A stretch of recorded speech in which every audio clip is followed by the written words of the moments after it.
Have you ever been rejected? Isn't it a sucky feeling? It makes you feel like you're unwanted, you're undervalued, and maybe you're even disrespected. I mean, although we do treat it as child's play most of the time, sometimes it can have huge psychological impacts on us, where we start to question who we are and what we're really capable of. And that fear really stops us from doing the things in which we want to do. Let's just say, like asking that special girl or guy out on a date, or chasing the dream job in which we actually want. In this video, I'm going to discuss why is it that we're so afraid of rejection? What is it exactly that we're feeling? And most importantly, how to tackle rejection by the throat. Why are we afraid of rejection? So if we head back into the historic times, let's just say you were back in the caveman times and you have an ancestor named Bubba. Pretty cool name, right? So he has a really sarcastic humor. And let's just say he would have fit right into the 21st century, but he lived in that time and nobody liked it. Everybody thought he was a little weird, so they kicked him out. So Bubba's in the wilds walking around, and guess where he is after 2 days? He died. He got attacked by a grizzly bear. You're probably saying, yeah, that's probably just bad luck. Not at all. Back in the day, simply people on their own were incapable of surviving because of the really harsh conditions in which they lived in. So therefore, they needed to belong within a social group in order to survive. And so basically, as evolution passed by, they said, okay, so a lot of these unique people are dying. We have to alter something in the brain so we can connect fear of death together with fear of rejection.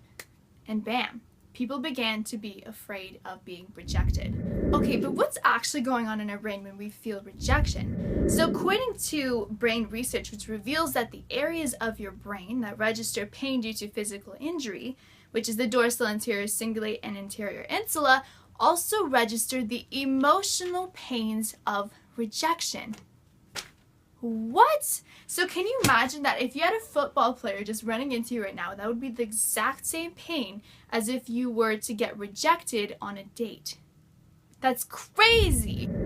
So your brain is basically telling you to reconnect so that your life isn't in jeopardy.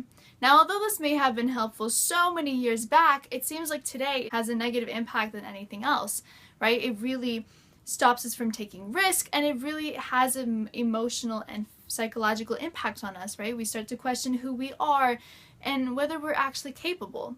So is there a legit way in which you can overcome this kind of fear? You bet there is. So I'm going to give you 3 ways in which you can overcome this too, which is, okay, so here are the 3 ways in which you could tackle rejection by the throat. Right, the first thing, rejection is not about you. You'd be really surprised, but rejection has to do more with the person rejecting you and way less to do with you. That person may be going through their own emotional obstacles in which they have to confront, and they happen to do that by rejecting the people that they think will bring them down.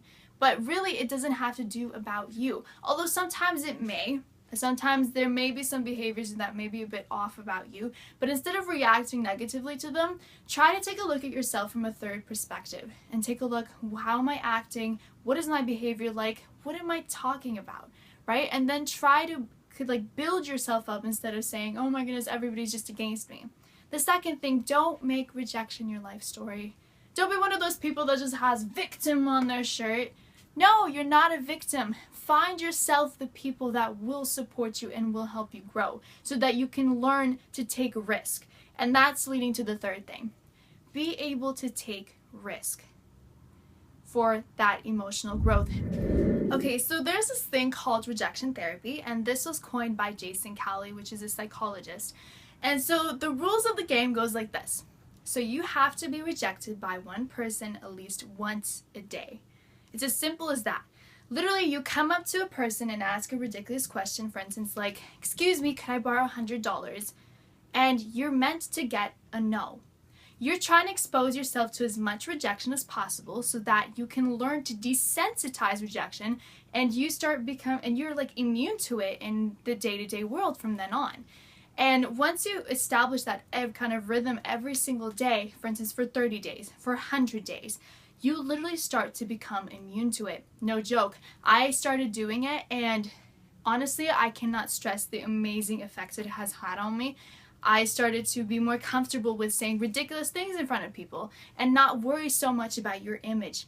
So I highly, highly recommend that you take a look at this and really try it out. If you want, you could take a look at some of my videos and see what I've done, and I don't know, maybe you want to copy some of the ideas or come up with your own cool stuff. Hey, and congrats if you made it this far towards the video. If you found this useful and if you want to know more in terms of self-development, feel free to subscribe there below, like this video, share it. There's going to be a whole ton of fun stuff still coming up. I'm going to be taking a look at different social experiments. I'm going to be taking a look at just cool studies and ways in which you can really develop yourself. Okay, bye!